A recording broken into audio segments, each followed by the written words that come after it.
کہ ایک بادشاہ نے 2 غلام خریدے اور دونوں سے کچھ بات کہی اور سنی۔ کہتے جب بادشاہ نے اپنے ایک پیارے غلام کو ذہین سمجھا تو دوسرے کو اپنے قریب بلایا۔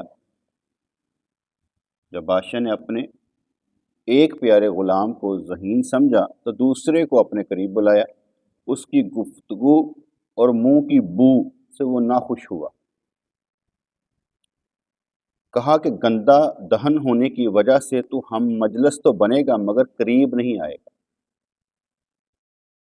جیسے ہم کہتے ہیں نا نماز کے وقت میں مسواک کرنے سے 70 نمازوں کا ثواب ملتا ہے۔ 70 نمازوں کو ہم 70 سے ضرب نہ دیں، وہ کثیر تعداد میں ہوتا ہے، 70 سے بھی زیادہ سمجھ لیں۔ اور حدیث پاک میں آتا ہے کہ جب مسواک کر کے بندہ نماز پڑھتا ہے اور اس کے منہ سے کوئی بدبو نہیں آ رہی ہوتی تو جب وہ قرات کرتا ہے، قرآن پڑھتا ہے، تو فرشتے اس کے لب سے آ کر لب لگا دیتے ہیں، یعنی اس کا منہ چوم لیتے ہیں جب وہ خوشبودار دہن سے قرات کر رہا ہوتا ہے۔ تو یہاں پر انہوں نے کہا کہ گندہ دہن ہونے کی وجہ سے تو ہم مجلس تو بنے گا مگر قریب نہیں آئے گا۔ مجھے یاد پڑتا ہے کہ ہمارے پیر و مرشد رحمۃ اللہ علیہ آپ بیٹھے ہوئے تھے تو ایک بندے کو زکام لگا ہوا تھا، نزلہ زکام، تو وہ سب کے درمیان ہی نا کیا کہتے ہیں اپنا ناک صاف کرتا جا رہا تھا، تو آپ نے ارشاد فرمایا تو ذرا دور ہو کے بیٹھ، اس وقت یہاں تیرا بیٹھنا اچھا نہیں، جیسے دور ہو کے بات سن، نکالا نہیں بلکہ کہا دور ہو کے بات سن۔ انہوں نے ذرا سخت لہجے میں کہا کیا تو گند پھیلا رکھا ہے، چل پیچھے ہو کے بیٹھ، کیونکہ جو قریب ہوتا ہے نا اسے ذرا زیادہ سخت باتیں بھی سننی پڑتی ہیں، تو وہ قریب ہوتا ہے اسے ذرا زیادہ سخت باتیں بھی سننی پڑتی ہیں تاکہ وہ زیادہ مضبوط ہو۔ ٹریننگ کے دوران میں وہ فوجی کو بھی کہتے ہیں نا چل بھائی دوڑ لگا، تو وہ دوڑ اس لیے لگوائی جاتی ہے کہ تاکہ اس میں ڈسپلن قائم رہے۔ تو کہتے ہیں گندہ دہن ہونے کی وجہ سے تو ہم مجلس تو بنے گا مگر قریب نہیں آئے گا، تو اس سے نام و پیام کا کام لیا جائے گا، لیکن اسے آزمانے کے لیے ذہین غلام کو حمام میں بھیج دیا تاکہ نہا دھو کر آئے۔ دوسرے نے کہا کہ تو بہت عقل مند ہے اور تیرے ساتھی نے ہمیں تجھ سے خشت کی وجہ سے برگشتہ کر دیا تھا۔ وہ بولا کہ وہ تو چور اور بد چلن ہے، کم ہمت ہے، ایسا ہے اور ویسا ہے، اب اس کی بدخوئیاں کرنی شروع کر دی تھی۔ دوسرے سے پوچھا تو بولا وہ میرے بارے میں سچ کہتا ہے، اس کے کہنے کو میں تہمت قرار نہیں دیتا، جو میرے بارے میں کہہ رہا ہے بالکل ٹھیک کہہ رہا ہے، ہو سکتا ہے کہ وہ مجھ میں عیبوں کو دیکھتا ہو کیونکہ میں اپنے اندر کو خود نہیں دیکھ پاتا، تو اس نے جو کہا ہے میرے بارے میں تو ٹھیک کہتا ہوگا۔ اگر ہر شخص پہلے ہی سے اپنا عیب دیکھ لیتا تو اپنی اصلاح سے کب فارغ ہوتا؟ پرابلم یہ ہوتی ہے کہ ہم دوسروں پر اعتراض کر رہے ہوتے ہیں اور ہمارے عیب ہمارا منہ چڑھا رہے ہوتے ہیں، ہم دوسروں کو برا بلا کہہ رہے ہوتے ہیں حالانکہ ہمارے اندر کی برائی ہمیں خود تنگ کر رہی ہوتی ہے۔ تو اگر ہر شخص پہلے سے اپنا عیب دیکھ لیتا تو اپنی اصلاح سے کب فارغ ہوتا؟ ایک بندے کو میں نے دیکھا کہ وہ کھلکھلا کر ہنس نہیں رہا، میں نے کہا یار تم ذرا کھلکھلا کر ہنس کیا ہو گیا یار، مسکراتا بھی تو ٹھیک نہیں ہے، وجہ کیا ہے؟ کوئی ایسی بات نہیں، کوئی ایسی بات نہیں۔ میں نے محسوس کیا کہ اس کے جو دانت ہیں وہ سمیٹری میں نہیں ہیں، وہ اپنے آپ کو کیا سمجھتے ہیں احساس کمتری، انفیریئر کمپلیکس کا شکار سمجھ رہا ہے کہ میں مسکراؤں گا تو لوگ جو مجھے مسکراہٹ کو دیکھ کر نہ تو فیل کریں گے، انہوں نے تو فیل کرنا نہیں کرنا، وہ فیل کر رہا ہے۔ بھئی رب کریم نے جو چیز تمہیں دی ہے اب اس سے تو باہر جانے سے رہا، اس لیے مسکرا. دوسروں کو اس سے کیا لینا دینا, تو اپنے آپ کو تو بہتر بنا. تو اگر ہر شخص پہلے سے اپنا عیب دیکھ لیتا تو اپنی صلاح سے کب فارغ ہوتا. دوسروں کے عیب نکالنے والے لوگ اپنے آپ سے غافل ہیں, اسی لیے دوسروں کے عیب بیان کرتے ہیں. ایسا تو اکثر ہوتا ہے نا, دوسرے کی ہر چیز اچھی لگتی ہے, اپنی نہیں لگتی. دوسرے نے کچھ بھی لیا ہو تو کہتے پتہ نہیں کتوں لے لیندے نے, اتنا پیسہ نہ کو آندا کتوں. آپ نے تو وہ نہیں کہتے. ایک بندہ مجھے ملا, کہنے لگا پتہ نہیں یار فلانا بندہ ہے نا, انہیں پلاٹ لیتا ہے. تو میرے سامنے انہوں نے اپنے گھر کے ساتھ پلاٹ لیا تھا. میں کہا اپنا نہیں بتا رہا, ہم نے بھی لیا, دوسرے کا بتا رہا, پتہ نہیں یہ کہاں سے لیا. تو ایسے بہت سے ہوں گے جو ایسا کرتے ہیں. جو شخص اپنے چہرے کو دیکھتا ہے اس کا نور لوگوں کے نور سے بڑا ہوا ہوتا ہے, اگر وہ مر بھی جائے تو اس کا نور باقی رہتا ہے. ایسے لوگوں کو اپنے عیب ایسے صاف نظر آتے ہیں جیسے دوسروں کے. ویسے اگر آپ میں سے کسی کو کہا جائے تیرے کی عیب ہے, تو کیا وہ سمجھتا ہے کہ مجھ میں کوئی عیب ہے, یا وہ سمجھتے ہیں میرے نہیں. مستری صاحب نے پوچھ لو, ایک دوسرا مستری نال لگا ہوئے تے بھڑا کون؟ دونوں چونج لڑاندے رہن گے, اے بھڑا اے بھڑا اے بھڑا اے بھڑا, اور پیٹ پیچھے بدہوئیاں کرتے رہیں گے. کوئی یہ نہیں مانے گا. جیسے انہوں نے کہا یار ہو سکتا ہے وہ ٹھیک ہی کہتا ہو. اگر تھوڑی سی ٹریننگ ہو اور بندہ ٹرن کر لے, اگلا کچھ بھی کہے, وہ کہے میرے لیے یہ بہت اچھا ہے, اس نے نہیں کہنا. اکثر ایسے ہی ہوتا ہے نا, ایک گھر بنا رہا کہندا یار دیکھو انہیں تہاڈی نا کام خراب کرتا جی, تہاڈا اے انج کر دیتا جی. ٹھیک ہے, مالک کو کچھ نہیں پتا ہوتا, اسے شک ڈال دیتا ہے, اور جب خود کام کرے گا اس سے بھی برا کر کے جائے گا. تو یہ بھی چلتا رہتا ہے اس طرح سے. تو کہنے لگے جو شخص اپنے چہرے کو دیکھتا ہے اس کا نور لوگوں کے نور سے بڑا ہوا ہوتا ہے, اگر وہ مر بھی جائے تو اس کا نور باقی رہتا ہے. جو اپنی صفائی کرتا رہتا ہے وہی صاف ہوتا ہے نا, جو اپنی صفائی نہیں کرے گا وہ کیسے صاف ہوگا. اس لیے اپنی صفائی پر لگا رہنا چاہیے بنسبت دوسروں کے صفائی کے, کہ ہم دوسروں کی صفائی کرتے رہے. بادشاہ نے کہا کہ تو بھی اس کے عیب اسی طرح کہہ دے جس طرح اس نے تیرے عیب بیان کیے. اس نے کہا اے بادشاہ میں اس کے عیب بتاتا ہوں.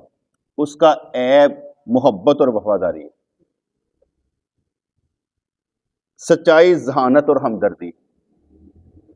سخاوت ایسی کرتا ہے کہ ضرورت مند کو جان تک دے دیتا ہے. سخاوت تو وہی اعلیٰ ہوتی ہے کہ جزا کی تمنا پیش نظر نہ ہو کہ میں ان کو بدلے کوئی دے گا. جیسے میں نے پیچھے واقعہ سنایا تھا نا, وہ کہ کار پہ جا رہا تھا, وہ کار واش کرنے والا آیا, اس نے کار واش کی, ہم کہتے رہے نہیں نہیں نہیں نہیں نہیں نہیں, اس نے کہا ہی نہیں. وہ اپنے مست ہو کے کار کر کے اس نے ویپر پکڑا, پیچھے جا کے کھڑا, اس نے پیسے مانگے نہیں, ایسے کیا ہی نہیں. میں کیا ان کو بندہ لنگ کے دہائے, اس نے کام ہی ایسے کہ پیسے کے کیا ہی نہیں. جب میں محبت نہیں ہو جاتی بندے, ہم تو محبت میں کر دیتے ہیں, کوئی دے دے تو ٹھیک ہے, نہیں دے تو کوئی بات نہیں, ہم پیسے نہیں مانگتے. اس کی ادا اتنی شاندار مجھے لگی, جو میں تو گین کرتا رہتا ہوں, سیکھتا رہتا ہوں کہ کسی نے کیا ادا دکھائی اور اس کے بعد ہم نے کیسے اس کو لینا ہے اور اپنے رب کے ساتھ اسے کیسے نفی کرنا. تو اس لیے انہوں نے کہا کہ سخاوت تو وہی اعلیٰ ہوتی ہے کہ جزا کی تمنا پیش نظر نہ ہو, کہ ہم پہلے اپنے اندر رکھیں کہ یہ کروں گا تو کچھ مل جائے گا. اگر ایک جان دینے کے بدلے میں بہت سی جانیں مل جانے کا یقین ہو تو جان دینے میں کوئی بھی بخل نہ کرے. کیا ایک ہی جان جاتی ہے نا, اے دل تمام نفع ہے سودائے عشق میں, ایک جان کا زیاں ہے کوئی ایسا زیاں نہیں. تو اگر ایک جان دینے کے بدلے میں بہت سی جانیں مل جانے کا یقین ہو جائے تو جان دینے میں کوئی بھی بخل نہ کرے۔ جب یقین ہو جائے کہ حدیث کے مطابق انسانوں کو ہر عمل کا بدلہ 10 گنا ملے گا تو لوگ بڑھ کر نیک اعمال کرے۔ یقین ہی نہیں ہوتا کہ ایک دے 10 ملیں گے۔ اگر یقین ہوتا تو لوگ لگاتے، لوگ تو صرف لگاتے ہیں رسم و رواج پر۔ ہمارے دوست ہیں حاجی حمزہ صاحب، وہ بھی اپنی بیٹی کی شادی کر رہے ہیں 14-15 کو، تو کہنے لگے صحیح آپ والا طریقہ رکھا ہے، کوئی تیل میں دی نہیں کرنی ہم نے کہہ دیا کوئی بھی سلامی نہیں دے گا، کوئی یہ کام نہیں کرے گا۔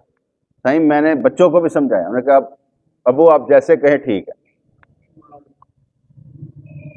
وہ آگ سے آگ لگتی ہے نا، ٹھیک ہے، سوچ سے سوچ بڑھتی ہے۔ ہاں ایک بندہ عمل کرتا ہے، دوسرا کہتا ہے میں نے بھی ایسے ہی کرنا، کہتا سارے کہنے کہ یار اس نے روک لی ہے، سارا خاندان جو ہے وہ یہی کام کرتا ہے، تو یہ اس کو اسلامی پر بھی 2-3 لاکھ روپیہ اکٹھا ہو جانا تھا، تو اس نے روک لیا ہے، ٹھیک ہے۔ کہتا صحیح میں اسی طرح کر رہا ہوں۔ میں کہا ویری گڈ، بہت اچھے۔ ہمت کر لے تو کوئی کام مشکل نہیں ہوتا، بندہ کر لیتا ہے، اور ہمت نہ کرے تو پھر ہر کام میں مشکل ہوتا ہے۔ میں ابھی ایک کوٹیشن سوچ رہا تھا، وہ حارث آیا ہوا تھا نا، میں کہ ہر بچہ اپنی ماں باپ کی امید ہے، ہر بچہ اپنے ماں باپ کی امید ہے۔ ماں باپ کی امید جو ہے اس کو کبھی نا امید نہیں ہونا چاہیے۔ میں ویسے مثال دیتا ہوں نا، اگر یہ اپنے ماں باپ کی امید ہے تو اس کی وجہ سے کبھی اس کے ماں باپ نا امید نہ ہوں، یہ ایسی حرکات کرے، ایسے بات کرے، ایسے کام کرے کہ اس کے ماں باپ کی امیدیں بڑھے کہ ساڑا پتر بڑا اچھا ہے۔ اگر باپ غریب بھی ہو جائے تب بھی کہے وہ چاہیے ہی نہیں، چاہیے ہی نہیں، باپ کو بھی میں نہیں ابو چاہیے ہی نہیں، لینا ہی نہیں۔ جب یقین ہو جائے کہ حدیث کے مطابق انسانوں کو ہر عمل کا بدلہ 10 گنا ملے گا تو لوگ بڑھ کر نیک اعمال کریں۔ دراصل شیطان فقر سے ڈرا کر انسان کو سخاوت سے روکتا ہے۔ بادشاہ نے کہا دوست کی اتنی تعریف نہ کر کیونکہ میں اس کو آزماؤں گا۔ یہ بات بھی اس کی بڑی اچھی ہے، اگر میں کسی کی تعریف کر بھی دوں نا تو یہ نہ سمجھے گا کہ وہ ایسا ہی ہے۔ آپ نے جب کام لینا ہو تو اس کو آزمانا ہے، کیونکہ میرا تعریف کرنا اور بات ہے، ٹھیک ہے، آپ کا اس سے واسطہ پڑ جانا اور بات ہے۔ اس لیے جب آپ کا واسطہ پڑے تو آپ نے ذرا دھیان سے رہنا، اس لیے ہر ایک ویسا نہیں ہوگا۔ کیونکہ میرا دوست ہے تو اس کا بھائی اس کے گھر گیا تو کہنے لگا میرے متعلق تاڈے پیرو مرشد بہت اچھے نے، بہت کامل نے، تسی انہوں دے پاس کو بھی نہیں، تسی نہیں انہوں نال دے، تسی نہیں بن سکتے۔ تو اس نے بھی کہا، کہتے اگر سمجھتے ہو تم وہ کامل ہے، کہتے ہاں، کہتے تو انہوں دا مرید ہو کے بن کے دکھا دے، تو کر لیں۔ اب اس طرف نہیں آئے گا ذلیل کرنے کے لیے، میرا بہانہ ڈھونڈے گا، ایسی بات۔ اگر اچھا ہے تو اچھا بن کر دکھا، لیکن وہ ذلیل کرنا چاہتا ہے نا، ٹچ لگانا چاہتا ہے، تو اس لیے اس نے یہ طریقہ کار اختیار کیا۔ یہ بھی بڑے ایک انسان کی غلطی ہوتی ہے نا، اس کے اندر کا آئینہ ہوتا ہے، وہ ایک بہانہ بنا کر دوسروں کو ذلیل کرتا ہے۔ تو ایسا بھی آپ نے نہیں کرنا، بہانہ بنا کر بھی کسی کو ذلیل نہیں کرنا۔ دراصل شیطان فقر سے ڈرا کر انسان کو سخاوت سے روکتا ہے۔ تو بادشاہ نے کہا دوست کی اتنی تعریف نہ کر کیونکہ میں اس کو آزماؤں گا۔ غلام نے کہا خدا کی قسم، جو مالک مہربان اور رحم والا ہے وہ خدا جس نے حقیر مٹی سے بڑے بڑے روحانی شہسوار پیدا کیے، ان کو خاکیوں کے مزاج سے پاک کر دیا، ان کو صاف نور بنا کر آسمان والوں سے بھی آگے کر دیا۔ آدم علیہ السلام، شیس علیہ السلام، نوح علیہ السلام، ابراہیم علیہ السلام جو بے دڑک دنیاوی آگ میں گھس گئے، حضرت اسماعیل علیہ السلام جنہوں نے نور کی وجہ سے سر حنجر کے سامنے رکھ دیا، حضرت داؤد علیہ السلام اس نور کی بدولت لوہے کو نرم کر دیتے. حضرت سلیمان علیہ السلام اس نور کی وجہ سے دیوار اور پری پر حاکم بن گئے. حضرت یعقوب علیہ السلام نے جب نور کے اثر سے سر خدائی حکم کے آگے رکھ دیا تو بیٹے کی خوشبو سے آنکھوں کو روشن کیا. حضرت یوسف علیہ السلام اسی نور کی بدولت خواب کی تعبیر بتانے لگے. اسی نور سے موسیٰ علیہ السلام نے فرعون کے سلطنت کو لقمہ بنا لیا. حضرت جرجیس علیہ السلام 7 مرتبہ جان نثار کر کے پھر اسی نور سے زندہ رہے. حضرت یونس علیہ السلام نے اسی نور سے مچھلی کے پیٹ میں آرام فرمایا. حضرت یحییٰ علیہ السلام نے اسی نور کے ذوق میں مست ہو کر سر سونے کے تشت میں رکھ دیا. حضرت شعیب علیہ السلام اور حضرت ایوب علیہ السلام ساری عمر اسی نور کے بدولت شکر گزار بندے بنے رہے. حضرت خضر علیہ السلام اور حضرت الیاس علیہ السلام نے اسی نور کے جام کو نوش کیا تو آب حیات پا لیا. حضرت عیسیٰ علیہ السلام اسی نور کی بدولت چوتھے آسمان کی بلندی تک پہنچے. یہ ویسے انہوں نے وہ نور کی جب بات کی تو آپ ساروں کے اوپر وہی نور روشن ہے جو سب پر ہوتا ہے. اب وہ خاک اس نور کو اپنے اندر کیسے جذب کرتی ہے، کیسے ذات و صفات کی تجلیاں لیتی ہے، یہ اللہ ہی جانے. ہمیں تو صرف کہتے ہیں ہمیں تو سرخ روح ہونا ہے آقا کی نگاہوں میں، زمانے کا ہے کیا ناصر بلا جانے برا جانے. ہمیں تو اپنا بس کام کرنا ہے، جزا بھی نہیں مانگنی. ہمارے عمل پر جزا، ہمارے تو ہر عمل کی جزا نہیں عطا ہی ہونی چاہیے. اللہ کے لیے کام کرنا تو بہت دور کی بات ہے نا. ہم تو اللہ کے لیے کام نہیں کرتے، اپنی ذات کے لیے کام کرتے ہیں. پھر فرمانے لگے حضرت محمد علیہ السلام نے اسی نور کی طاقت سے چاند کو 2 ٹکڑے کر دیا. اسی نور سے حضرت ابوبکر صدیق بنے. عمر رضی اللہ تعالیٰ عنہ حق و باطل میں امتیاز کرنے والے بنے. حضرت عثمان رضی اللہ عنہ ذو النورین بن گئے. حضرت علی رضی اللہ عنہ جان کے جنگل میں شیر خدا بن گئے. حسنین کریمین اسی نور کے بدولت عرش کے 2 موتی بن گئے. حضرت جنید بغدادی رحمۃ اللہ علیہ نور کے لشکر کی مدد سے بلند مرتبہ پر پہنچے. حضرت با یزید رحمۃ اللہ علیہ نے اسی وجہ سے قطب العارفین کا لقب پایا. حضرت معروف کرہی رحمۃ اللہ علیہ خدا کے خلیفہ اور خدائی سانس والے بن گئے. اللہ کرے ہمارے اندر سے بھی اللہ کی خوشبو آئے. حضرت ابراہیم ادم رحمۃ اللہ علیہ انصاف کے بادشاہوں کے بادشاہ بن گئے. حضرت شفیق بلخی رحمۃ اللہ علیہ تیز نگاہ والے بنے اور حضرت فضیل رحمۃ اللہ علیہ اسی راہ سے شاہ کے منظور نظر ہو گئے. حضرت بشر حافی رحمۃ اللہ علیہ کے لیے ادب بشارت دینے والا بنا. حضرت ذوالنون مصری رحمۃ اللہ علیہ شکرخانہ بن گئے. حضرت سری سکتی رحمۃ اللہ فنا ہوئے تو شاہوں کے تحت پر جگہ پائی. ہر زمانے میں اللہ کی رحمت ان کی پاک جان اور روح پر رہی. ہر وقت میں ہر ایک کے اوپر نور سر افغن رہتا ہے، اور کیونکہ ہر ایک حاکی جو ہے اس کے اندر اسی نور کی تجلیاں ہوتی ہیں. تو فرمانے لاکھوں دیگر اولیاء رحمت اللہ علیہم اللہ کو ایسے محبوب ہیں کہ خدا رشک کی وجہ سے ان کو مخفی رکھتا ہے. اپنے یاراں دستا نہیں کیونکہ وہ یار نہیں ہوندے، اور کسی یار بن نہیں دینا. لاکھوں دیگر اولیاء رحمت اللہ علیہم اللہ کو ایسے محبوب ہیں کہ خدا رشک کی وجہ سے ان کو مخفی رکھتا ہے. اسے گوارا نہیں کہ لوگ انہیں پہچانے. کچھ لوگ پہچان چاہتے ہیں تو کچھ لوگ گمنامی چاہتے ہیں. گمنامی میں بہت مزہ ہے. اگر فرض کرے میری وجہ سے کوئی ہدایت پا جائے اور میں گمنام ہوں، میری وجہ سے ہدایت پاتے جائیں لوگ تو اچھی بات ہے، لیکن میرا نام نہ ہو. اگر میرا نام ہو اور لوگ گمراہ ہو جائیں تو کام خراب ہے. اس لیے گمنامی ٹھیک ہے، مشہور ہونا ٹھیک نہیں. گمنامی میں زیادہ مزہ آتا ہے. ہاں اگر اللہ کریم خود مشہور کرنا چاہے تو پھر کوئی بندہ نہیں، کوئی اس کی مرضی. اپنے آپ مشہور کرنا، چاٹ وہ کیا کہتے ہیں دیگر چیزیں استعمال کرنا، کیا کہتے ہیں رسالے لکھنے شروع کر دینا، یہ کام کرنا ہمارے تو جتنی تحریریں بھی جاتی ہیں تو طوفان برپا کرتی ہیں. لوگ تو ہمیں برا بھلا کہتے رہتے ہیں. وہ کہتے ہیں کہ تم اصلاح کے لیے، تو اصلاح تو کروانا نہیں نہ چاہتے، تو اس لیے ایک بندہ اکیلا ہی جنگ لڑ رہا ہوتا ہے ساروں کے ساتھ. میرا کزن کا بیٹا تھا، وہ کہنے لگا وہ آپ کا پیج ایک بندے کو ہے تو سارے نے لڑیا ہے.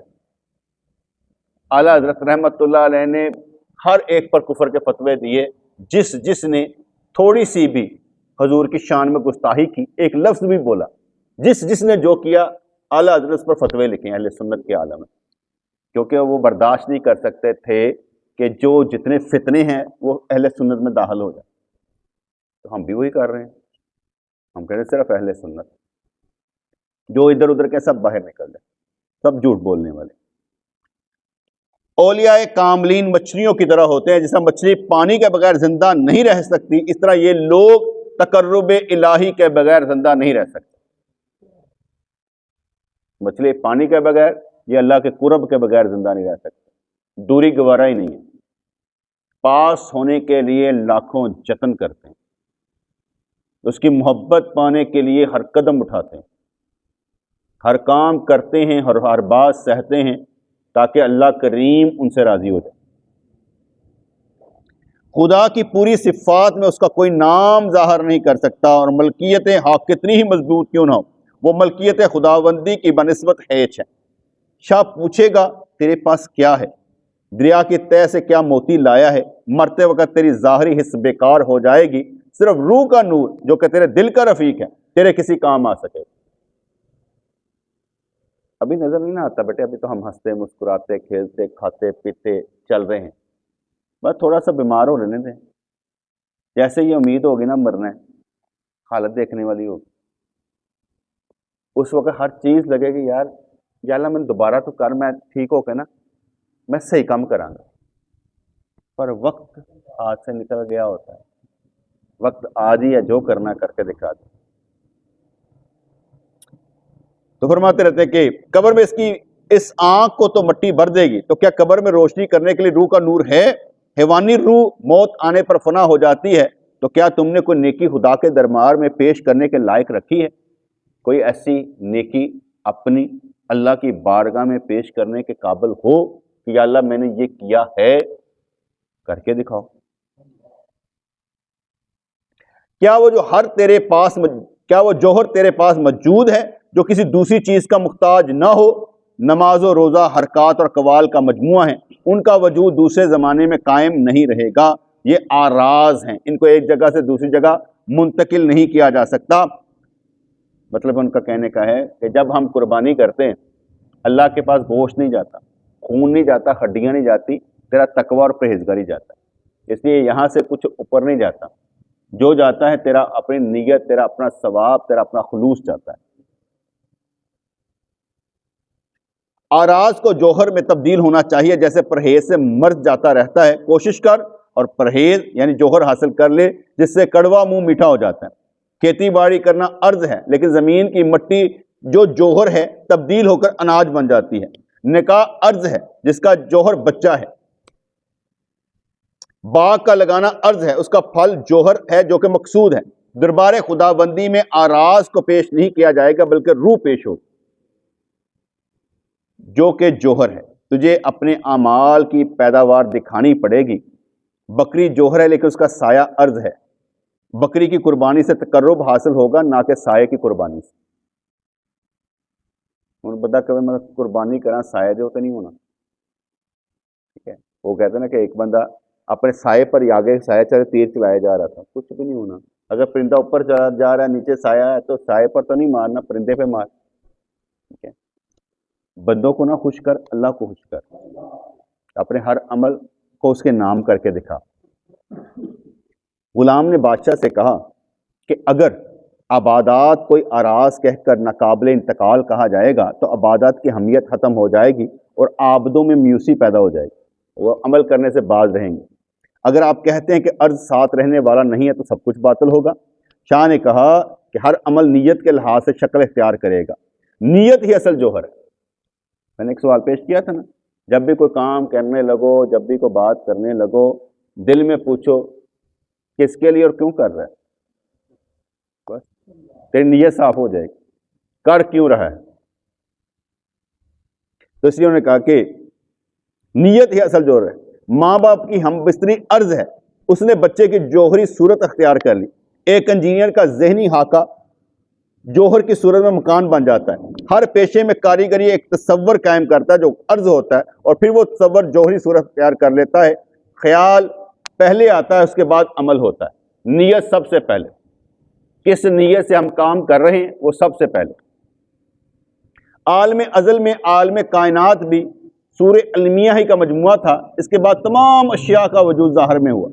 باغ لگانے کا نقشہ ذہنی ہوتا ہے، اس کے پھل پھول درخت تصوراتی ہوتے ہیں، بعد میں عملی صورت وجود میں آتی ہے۔ تصور کا نتیجہ سب سے آخر میں ظہور میں آتا ہے۔ تصور میں رب کریم کو رکھنے سے بھی کبھی تصویر تو بن ہی جائے گی، اس لیے تصور حضور کا بھی رکھنے سے تصویر زیارت کی صورت میں بن ہی جائے گی، ٹھیک ہے۔ شاخ اور پھول مقصود نہیں ہوتے، مقصود پھل ہوتا ہے جو سب سے بعد میں وجود میں آتا ہے۔ اس طرح حدیث قدسی کے مطابق اے محمد صلی اللہ علیہ وسلم، اگر تمہارا وجود پیش نظر نہ ہوتا تو میں عالم کو پیدا نہ کرتا۔ حضور اصل مقصد تھے، اس لیے سب کے بعد میں ظہور پذیر ہوئے۔ یہ ساری باتیں بتانے کا مقصد یہ تھا، تن پہلے خیال آتا ہے، جنوں آتا ہے، پاویں انجینئر ہے، پاویں باغبان ہے، پاویں پہلے خیال ہے کہ میں ایسا کروں گا، پھر وہ کرنا شروع کر، رزلٹ آخر پر آتا ہے۔ اس لیے آپ کا سارے کام کا رزلٹ آخر پر نکلنا ہے، جو کچھ آپ کر رہے ہیں اس دنیا میں اس کا رزلٹ آخر پر نکلنا ہے۔ اپنی نیت بہتر بنائیں، اپنی نیت بہتر بنائیں۔ نیت بہتر بنانے سے بڑا مزہ آتا ہے۔ ہم سیدھے راہ چل رہے ہوتے ہیں نا تو مختلف خیال آتے ہیں، اللہ تعالیٰ ہمیں خود آزما کر ہمارا توکل مضبوط کرتا ہے، اور جو دنیاوی خیالات آتے ہیں نا اسباب والے وہ صاف کرتا جاتا ہے، ہمارا خود ہی امتحان لے لیتا ہے۔ اگر ہم اللہ کے لیے راستے پر چل رہے ہیں نا تو جو خیالات ہمیں نیگیٹو آتے ہیں نا، 2 نمبر خیالات آتے ہیں، ریاکاری کے خیال آتے ہیں، وہ اللہ کے ساتھ ہی پاک صاف کر دیتا ہے۔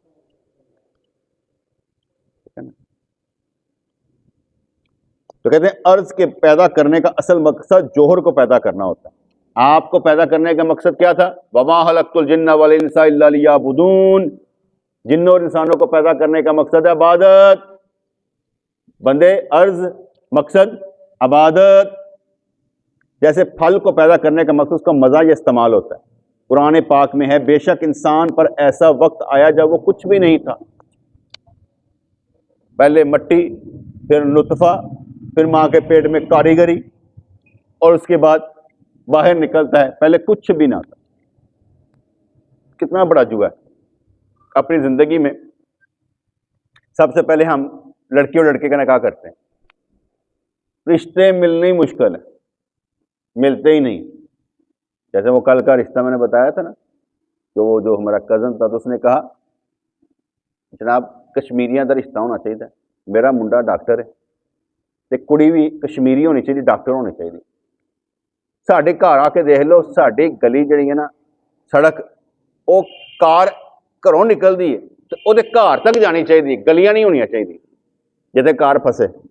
یہ جی منہ متھے بھی کڑی لگتی ہونی چاہیے، تے نمازی بھی ہوئے تے پیسے والے، مطلب سمجھ گئے نا اگے۔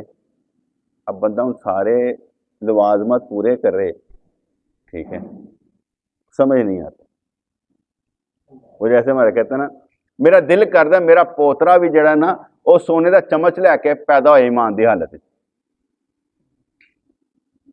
ہوں بندہ کی منگتا پیا اور کتوں تک منگتا پیا، یہ ہماری نا اللہ سے کھیلنے کے انداز ہے۔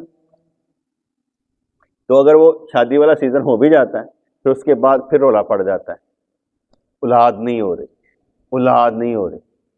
اگر اولاد ہونی شروع ہو جائے، بیٹی کیوں ہوئی، بیٹا ہونا چاہیے تھا، پھر یہ رولے پڑ جاتے ہیں۔ یعنی کسی صورت میں پھر ان کو پالنا جب پڑ جائے، پالنے کے بعد پھر آگے یا پیچھے کرنا پڑتا ہے، تب موت۔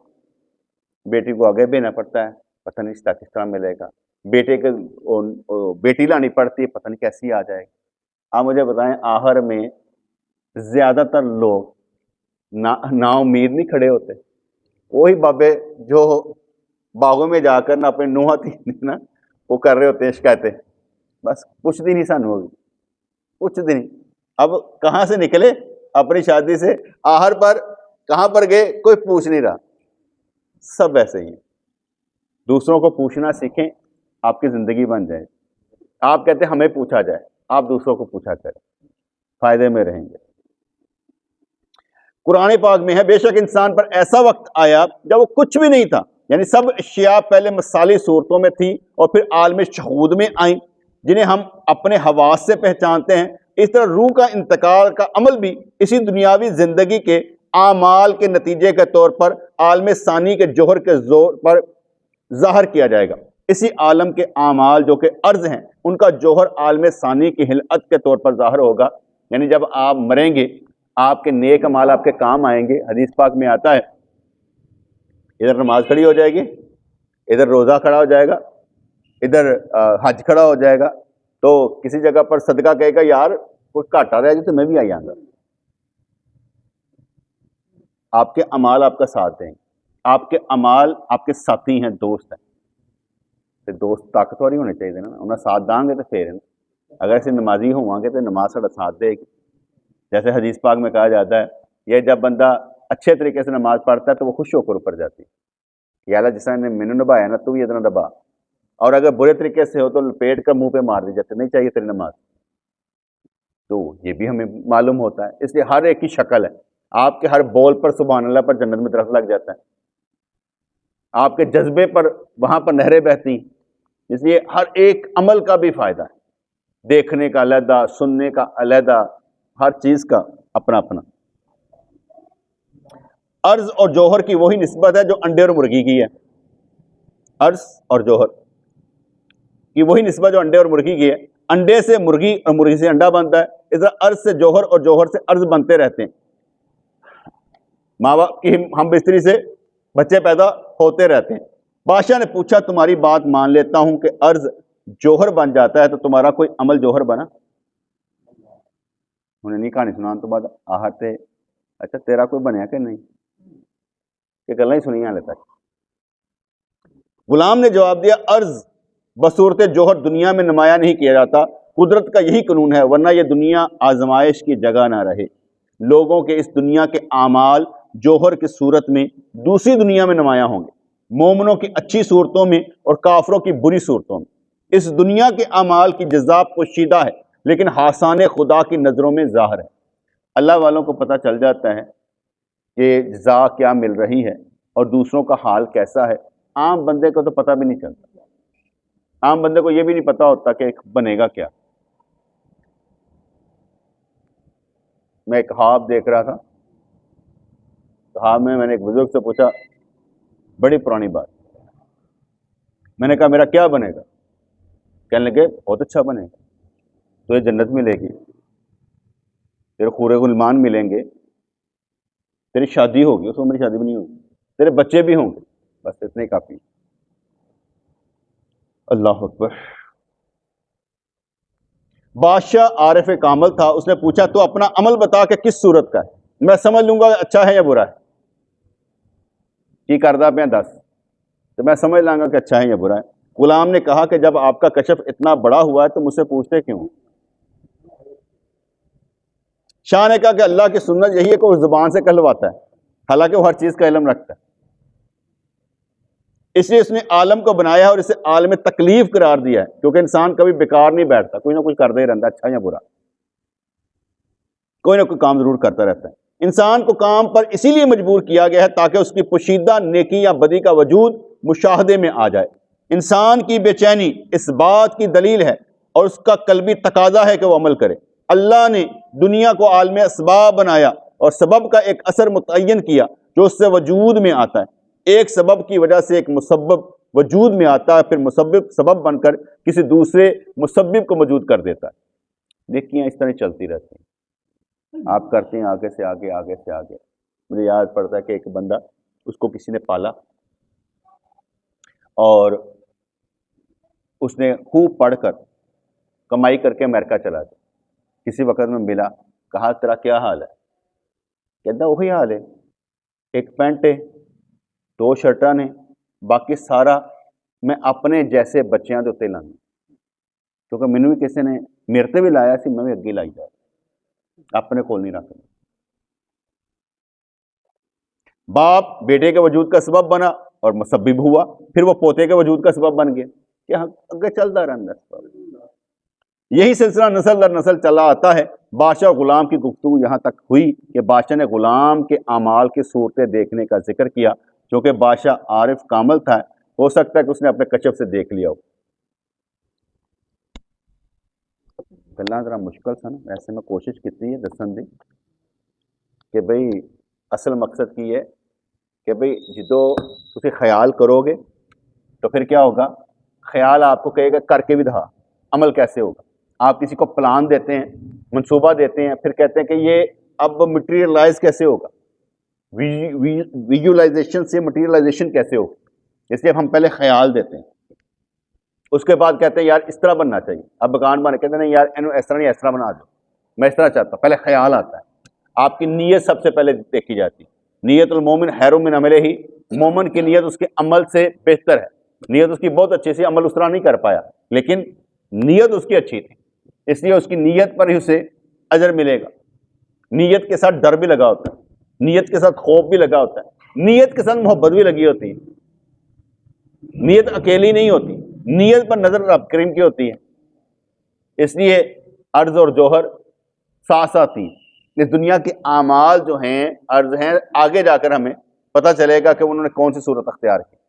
جسے قبر میں رکھتے ہی کچھ صورتیں تو آ ہی جاتی ہیں، کچھ منکر نکیر آ جاتے ہیں، کچھ رسول اللہ تشریف لے آتے ہیں، کچھ نہ کچھ تو آ ہی جاتے ہیں، کچھ نہ کچھ تو ہونا باقی ہوتا ہے۔ اس لیے غلام اور بادشاہ کی معاملات میں ذرا اونچی باتیں سمجھا رہے تھے کہ اپنی کارکردگی بہتر بنا، اگر تو عمل کر چکا ہے تو اس کا جوہر بھی تو نظر آئے، کیا گیا ہے، اور ایک دوسرے کا ہم سبب بن رہے ہیں۔ باپ نے بچہ پیدا کیا، پھر اس کا بچہ ہوا، وہ دادا بن گیا، وہ پوتا بن گیا، اب پوتے نے نہیں بیٹھنے دیا، بھائی صاحب کو لے کر چلا گیا، چلیے کار، دادا چلا گیا، دادا پوتا کو لے کر آیا کہ چلو یہ محفل میں بیٹھے گا، پوتا دادے کو لے کر چلا گیا کہ محفل خراب کر، تو درس نہیں سننا، ساتھ ساتھ چلتا ہے نا۔ اچھا دادے نے فائدہ لیا کہ پوتے نے؟ دادے نے فائدہ لیا کہ پوتے نے؟ پوتا تو لے کے چلا گیا، ٹھیک ہے نا، جس کا مطلب ہے کہ ایسے بچوں کو اس وقت لایا جائے جب نماز نہ ہو اور درس نہ ہو، جب نماز نہ ہو اور درس نہ ہو، تاکہ دوسروں کی نماز میں خلل نہ پڑے اور درس میں خلل نہ پڑے۔ ایسے وقت میں لایا جاؤ، کھیل، بچہ کھیلتا ہے، کیوں بچے نے کھیلنا ہوتا ہے نا۔ اب سارے بچے ابو بکر جیسے تھوڑی ہوتے ہیں، میں منہ تو آج غائب ہے ویسے، ٹھیک ہے نا۔ تو اس لیے دادے نے پوتے کا نقصان کیا یا پوتے نے دادے کا نقصان کیا، ٹھنڈی ہوا میں لے کے آیا، ہو سکتا ہے ٹھنڈ لگ جائے، پھر دادے کا نقصان کہ پوتے کا نقصان کوئی پتہ نہیں چلتا۔ عرض اور جوہر میں یہی بس لڑائیاں ہوتی رہتی ہیں کہ بھئی کام کیسے بنے گا۔ ہر ایک کی محبت اس کے بڑے پن کا ثبوت ہوتی ہے، ہر ایک کی محبت اس کے بڑے پن کا ثبوت ہوتی ہے۔ آپ اللہ سے محبت کریں، اللہ آپ سے محبت کرے گا۔ یہ کیسے ہو سکتا ہے کہ اللہ کو آپ دل دیں، وہ دل دیکھے ہی نہ؟ اللہ کی نظر تو ہر ایک پر ہے، تو اس لیے ہم نے بہتر سے بہتر بننا ہے۔ بڑے چیزیں انڈرسٹینڈ کرنے والی ہوتی ہیں نا، صرف سمجھنے والی ہوتی ہیں۔ میں اپنے اوپر لاگو کرنے کی کوشش کر رہا ہوتا ہوں، آپ پر نہیں۔ میں خود کو سمجھا رہا ہوتا ہوں کہ کس کس طریقے سے کیا کیا کرنا ہے، میں نے ہر رشتہ اچھے طریقے سے نبھانا کیسے ہے، تاکہ میری وجہ سے دوسروں کے اندر کوئی چیز وہ سرایت کرے جو آگے وہ ٹرانسفر کر سکتے ہو۔ اگر میری وجہ سے کوئی برائی اندر انٹر ہو جائے گی، وہ کام ٹھیک نہیں ہوگا۔ میری وجہ سے اچھائی اندر انٹر ہونی چاہیے تاکہ وہ آگے بھی جائے۔